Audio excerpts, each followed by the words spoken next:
আজকে নতুন কিছু ডিজাইন নিয়ে এসেছি, হেয়ার বান স্টিকের ডিজাইন। তো একটা আছে ফ্লাওয়ার ডিজাইন ছোটোর উপরে, আর একটা হচ্ছে বাটারফ্লাই। তো এর জন্য একটা স্টিক বানিয়েছিলাম প্রথমে, যেটা অনেকটাই মোটা হয়ে গেছে। সেহেতু আমি ভাবলাম যে এই স্টিকটার জন্য নতুন কিছু করে বানানো যাক। তো তার জন্য হচ্ছে আমি এখানে মোল্ডেড ক্লে ইউজ করছি। Hello viewers, welcome back to my channel. আজকে আমি বানাতে চলেছি হেয়ার বান স্টিক। তোমরা থাম্বনেল দেখে বুঝতেই পারছো। তো তার জন্য হচ্ছে মোল্ডেড ক্লেটাকে আমি ভালো করে আগে মিশিয়ে নিয়েছি।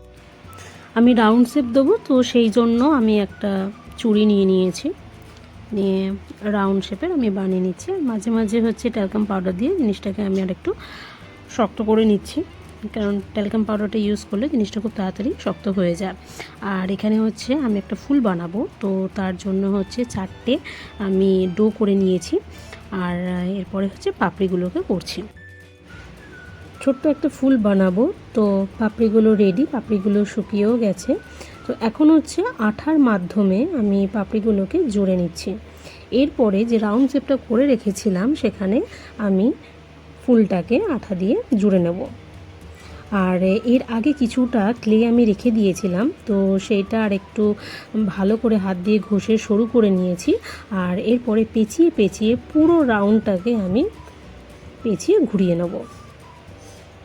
তারপরে হচ্ছে শুকানোর জন্য কিছুক্ষণের জন্য রেখে দেবো। আর ভিডিওটা যদি তোমাদের ইউজফুল মনে হয়, ভালো যদি লাগে, তাহলে অবশ্যই ভিডিওটাকে তোমরা লাইক করো, সাবস্ক্রাইব করো, শেয়ার করো। আর যাতে এই যে পেঁচিয়ে দিয়েছি ক্লেটা, এটা যাতে খুলে না যায় তার জন্য আমি এখানে আর কিছুটা আঠা ইউজ করেছি আবার।